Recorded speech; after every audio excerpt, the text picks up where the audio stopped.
avoid them, so it's focused on you. So, Fine. well, same. So, you ready to go? I'm ready. Cool. Ready. So, what was UTM and the team like before working with the Gen Z coach? Previously to working with you, so I think that the team was a good team. We had good core and a good structure, but we lacked some of the more sort of organisational, but also I think that there was certain planning and certain other aspects that maybe we weren't so strong at. So we had the baseline, we had the skills to succeed already in place, but we just needed to be nurtured a bit and sort of iron out all of our creases and that, and increase our team cohesion so that we can smash it to the best of our ability. Great. And what was the biggest struggle or challenge you think the team had? I think that the biggest struggle that we probably had was we were expanding, we were a growing team, and we were also doing quite well in our productive output, but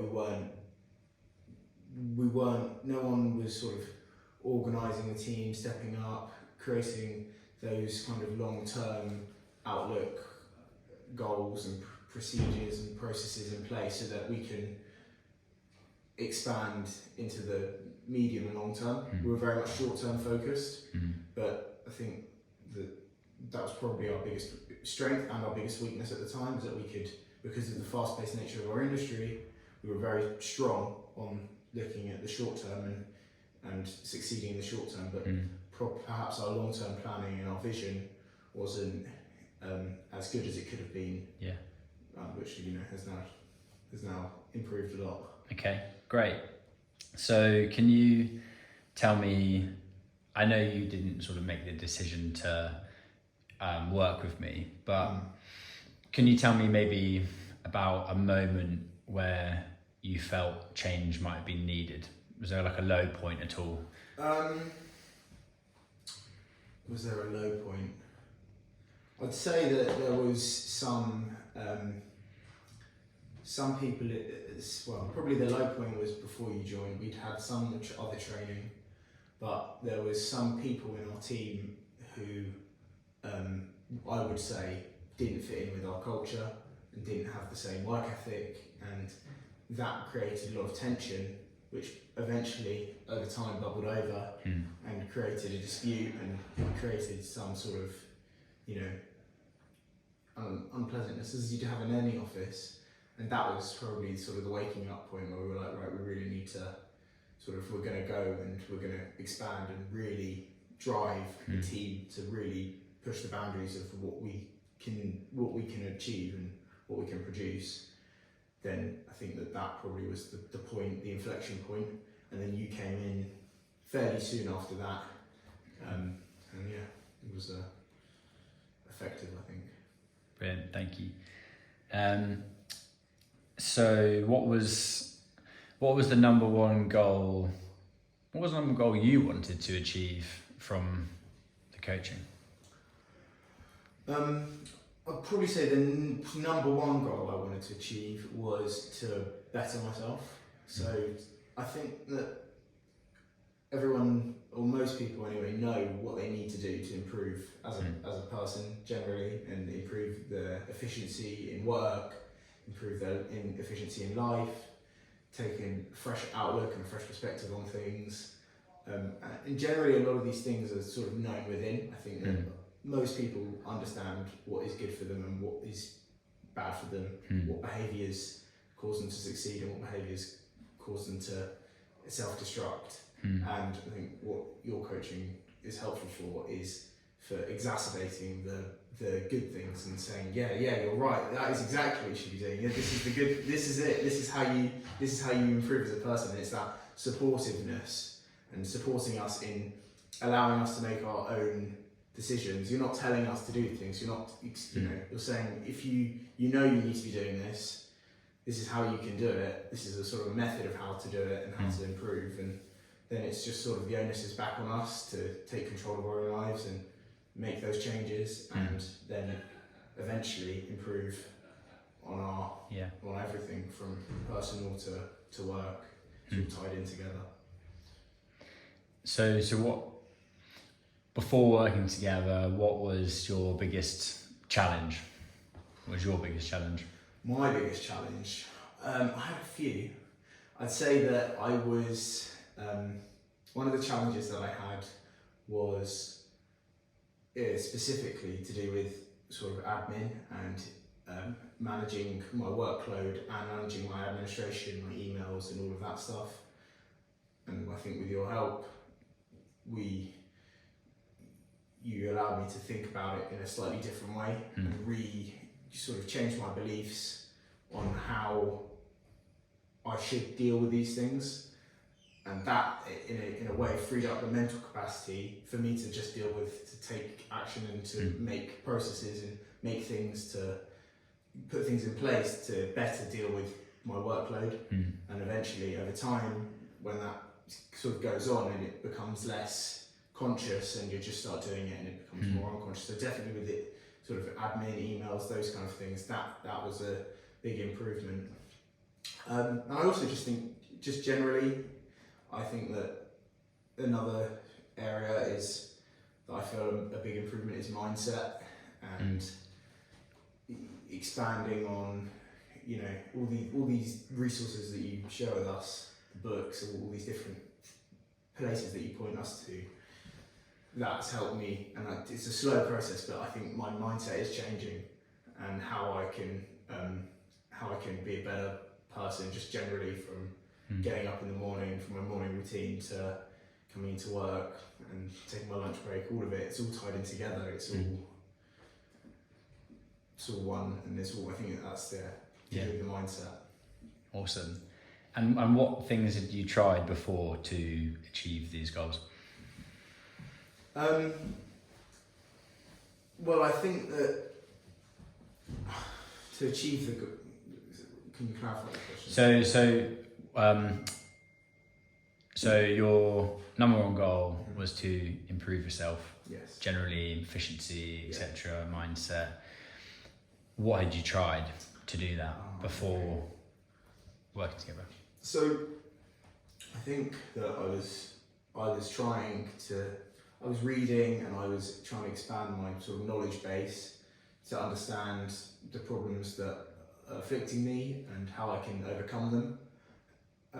I think I was doing that already, but I think that the way that you then implement them in your life is sort of you read something and you're like, oh, why don't I try it?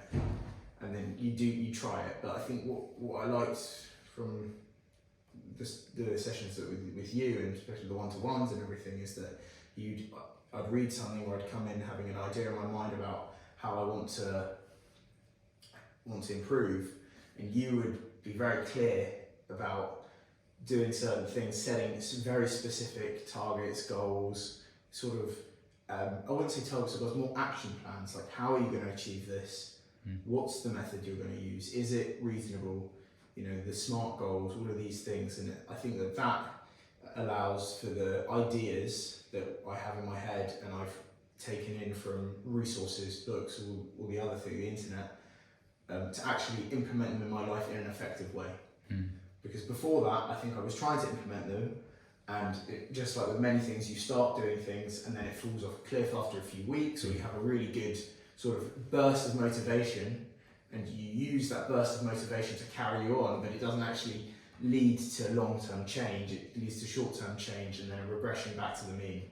Whereas I think that what you do very well is allow us to not regress back to the mean and to make those changes much more permanent, which then you can then build on to make the next change and the next change. Okay, great. So can you tell me about the moment that you heard that you were going to work with the Gen Z coach? Yes, the moment I heard it. Yeah, well, I think we got an email was it maybe it was directly from you, or we got an email from Salas, and it was saying, oh, we've got a new coach in, and we'd heard about that you had worked previously with one of our chairman's other companies, and that he very much, you know, sung your praises. So we were interested. We'd had bad experiences with trainers in the past, because I think that they were very much focused on industry training, teaching us how to do our jobs, and we were quite proficient already at doing our jobs, so it wasn't an area that we necessarily needed to have significant improvement in relative to the other stuff that is much more valuable. But the first moment, and then you sent us an email about all of your sort of the way that it's going to work and the 12-week training program, and you sent us a document to sign. And I was thinking, what the hell is this? This like confidentiality waiver. Thinking, oh my god, what are they getting us into? This is going to be rubbish. Like, this is crazy. I can't believe for work training I have to sign this. This is a bit weird. But I came into it with an open mind, and I thought, well, it's weird, but at least it's different. And different is good. So let's see what you had to offer. Yeah. So what were what were your biggest fears or reservations before starting? I think that the biggest reservation that we had, or I'll speak for myself, that I had, was that it was going to be similar to the previous trainings that we had, and that it was going to be a very much work orientated. How are you going to improve your day to day at work? How is this going to get better? How are you going to be more efficient doing your tasks? Very specific, oriented, recruitment centric training. And yeah, I think that was our big fear, that it was going to be more of the same. Yeah. And we already were fairly unresponsive to that training because of the industry that we're in is very niche, very particular, and it doesn't relate and doesn't map out onto classic industry training for our sector. So I think that's what we were concerned about. Yeah, great. What was it then actually like when you started working with the Gen Z coach? The first session was an eye opener. It was not at all what we had expected. I think you came in and you sort of did a long session with us. I think it was a full day of training, and throughout the day, I think slowly you got us to break down that sort of preconception that we had about what potentially the training is going to be, and slowly started to implement your ideas about communication, about beliefs, about mindset onto us, and about how we can use these things to actually create change in our lives. Brilliant, thanks. And what have been the most helpful lessons and takeaways for you, and how have you applied them? That's a good question. I think the most helpful stuff for me personally is the mindset and the sort of the more abstract concepts. I think that I find them very impactful when we do sessions on that. I mean, you've got the more specific stuff, the discrete stuff, the communication behaviours, and all of the sort of other bits, the Eisenhower matrix, and all these other little bits and tools and tricks and that you've taught us that we are using every day, which definitely improves our day-to-day in the office, as well as at home. But I think the most impactful thing is the stuff on the beliefs, the stuff on the mindset, the stuff on how to deal with situations, how to face fears, and all of that stuff over time. I think that takes a longer time to settle in. You have to absorb it more, and have to really it's to get ingrained in you. And then once it's in, and slowly you start to see it manifest through situations arising in your life. You're like, I just have a different mindset now. It's like sometimes you even consciously think about things, and something will happen, and I'll be like, I used to would have reacted this way in the past, and you can consciously see that, and you're like, now I'm going to react this way because of the things that I now know about myself, about my own mindset, my own sort of fears, as well as, you know, how other people perceive your actions as well, and how to best the interaction with other people, how to best manage that over time. Yeah, I would definitely say it's the sort of the mindset and the beliefs that have really impacted me. Brilliant. And what would you say the most surprising thing was about working together? The most surprising thing? What thing that surprised you most? The thing that surprised me the most, I think the thing that surprised me the most was that I wasn't expecting there to be, I thought it was going to be very sort of research centric, very specific, you know, this is scientific, but there's also a little bit of feeling and a bit of woo, and I'm not sure the best way to describe it, but you tap into that and you get everyone to feel and, you know, create that sort of emotional connection with you, with the team, and everyone to sort of have a bit more of a I'm not sure what the way to describe it is. You make everyone sort of feel with their emotions. You create the sessions, and you start the sessions off by having everyone sort of talk about their big wins and go through the week and go through the last few weeks of what you've been up to, what you've been doing, and it creates a very sort of pleasant atmosphere where everyone is there to bring everyone up and everyone's helping each other. And I think that was a surprise, because I had in my head, particularly near the beginning, it was like, this is one thing, it's been scientifically researched, this is how I'm going to deliver it to you, and it's very sort of empirical, like, if you do this, you will succeed. But it's not, the way that you work isn't like that. It's very much a case of, if everyone believes in this thing and everyone genuinely puts their mind to it and genuinely together is committed, then as a team we will all bring each other up and succeed together. And I really like that, and I think that was surprising for me, because I expected more of a do this on day one, do this on day two, do this on day three, but it's not like that at all. Thank you. So what has been the hardest part about working with the Gen Z coach?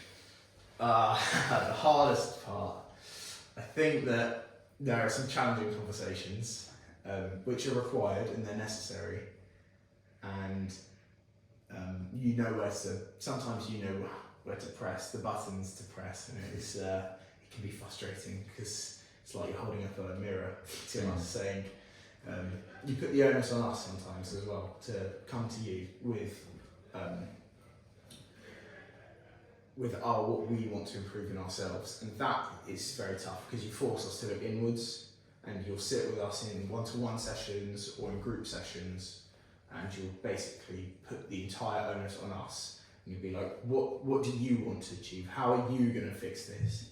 And you allow us to come to our own conclusions, which is, in a way, is what manifests the behaviour change, because if we don't come to the conclusions ourselves, we're not going to make the changes required. But that dialogue that we have, that's the tough part, because but that's also the breakthrough part. So it's a bit of a catch-22. You can't have the breakthrough without those tough conversations. 100%. And what was your first big win from working together? Ooh, my first big win. It's a good question.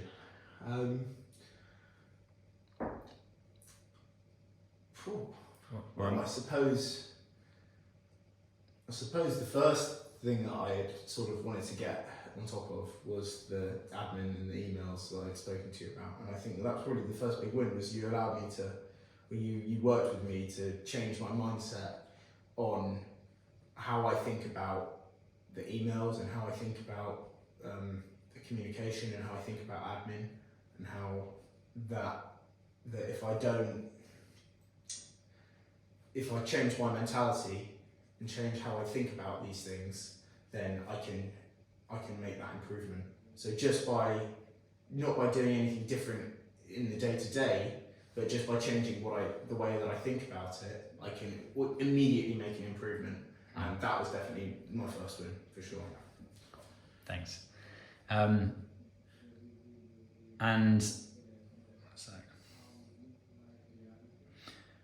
what's the biggest, most exciting result you've achieved, or even the team? Well, maybe even the team have achieved. And can you tell me about that moment? The biggest result. We've had a lot of decent wins. I think we're doing very well as a team. We're all taking on a lot more responsibility, which I think is really good, and it makes for the working atmosphere we run a lot smoother as a team. I would probably say the biggest win individually that I definitely feel a shift in my mindset. I feel I'm more positive. I have more energy to get up and go and attack things. I feel more confident in my ability, and it's a case of I do think that this sort of stuff that you taught us about facing your fears and sort of not having a fear of failure, and how the method in which you can change your beliefs, that's probably the biggest win for me. Learning all of that stuff, taking it in, applying it to your day-to-day, whatever situation happens. And I think that's, I still feel it even recently with my housing situation, that I felt that, I had bad news on the weekend about having to move out of my house, and instantly I was angry, I was frustrated. I had a good half an hour, 20 minutes. Went back inside, I was like, right, positive mindset, let's go, let's growth mindset, how can we improve on this? It's not all bad, look at the positives, let's go, let's attack. And I don't think I would have reacted that way had it not been for the coaching and the training that we had done. I think it would have maybe taken a more sour turn, even if it was for a few days, but that sets you back in the long run. And if you have that with every situation in life, even if it's a massive one like where you're going to live, then slowly over time it adds up. And if you're able to change your mindset to bad thing happens, right, let's think, where can I get my wins from, as opposed to wallowing in your losses. And that failing, because essentially it was a failure. We failed to achieve the next tenancy on our current property. I took the failure, took it on the chin. Was like, right, where are we going next? What's the plan now? And that I really felt that. That's awesome. What makes these changes important to you? Why is it important? I think it's important because I genuinely want to be a better just human being in general. I want to be better at life. I want to be successful. I want to be accountable. I want to be responsible for things. I want to, I want to expand my mind. I want to learn a lot. I want to grow. So it's all these different things that sort of you want to achieve, and I don't want to be sort of stagnant. And you help us build a framework that we can achieve these things and identify how we might be sabotaging ourselves, or the behaviours that we are currently doing that perhaps don't lend themselves to our success, but actually only lend themselves to our failures.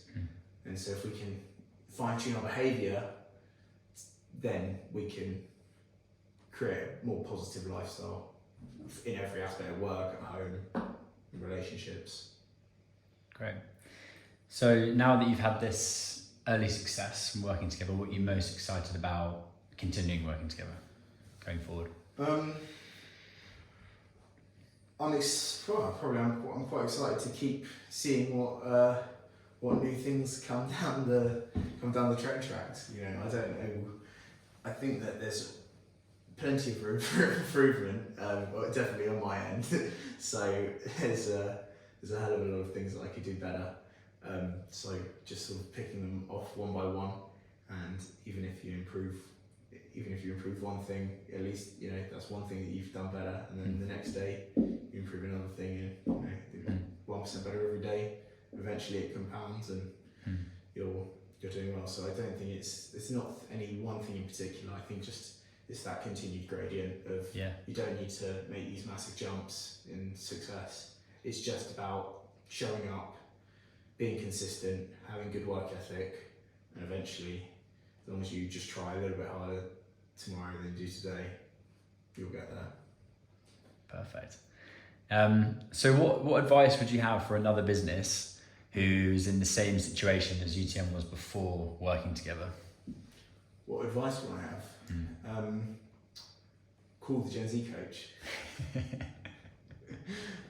No, it's seriously, I think that it's a case of that a lot of the problems probably that face businesses are not problems that are to do with the operation of the business.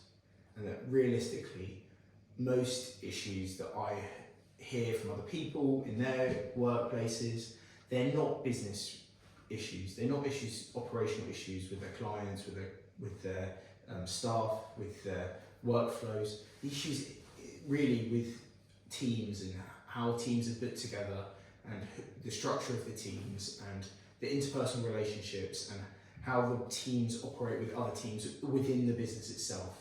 I think that that's the key that you definitely help unlock is the way that everything flows in the business, especially in our business where we're heavy communication. We all need to be speaking to each other. It's fast paced.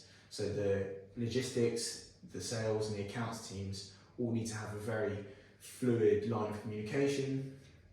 And that's where the friction is caused.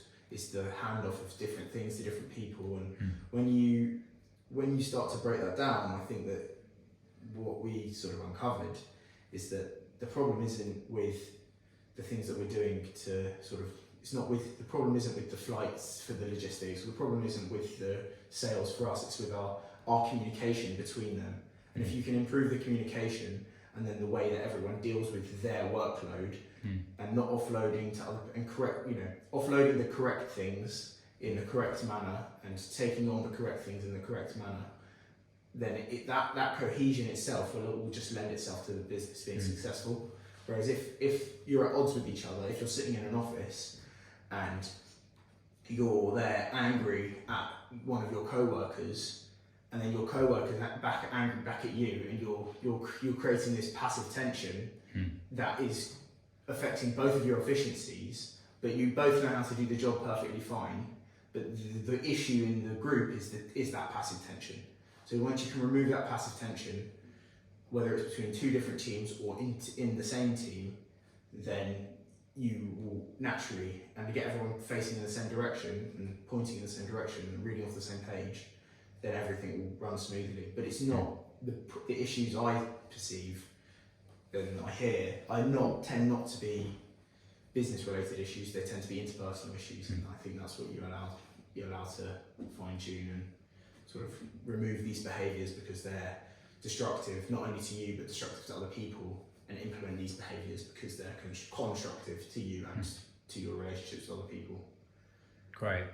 So what advice would you then give to a business who was thinking about working with a Gen Z coach? Do it. Do it. I think it's very valuable, and I feel like I will speak for everyone in the office in that we were initially sceptical, as I sort of said, but after having worked with you for the 12-week period and now into the future, I think we're all quite content with our trajectory, and I think that you allow us to be open about our issues because everyone knows how they cause problems and how they cause friction, because everyone in an office, you spend enough time with each other, everyone is going to have a sticking point, everyone's going to have their friction points, everyone is going to cause some annoyance to other people, and it's about how you manage those, about being self-aware as well. So you as I say, you make us aware of our own downfalls, well I don't say pitfalls, and then allow us to grow and expand with one another so that we can all together bring each other up. Awesome. Is there anything else you want to share? No, not really. I think that's all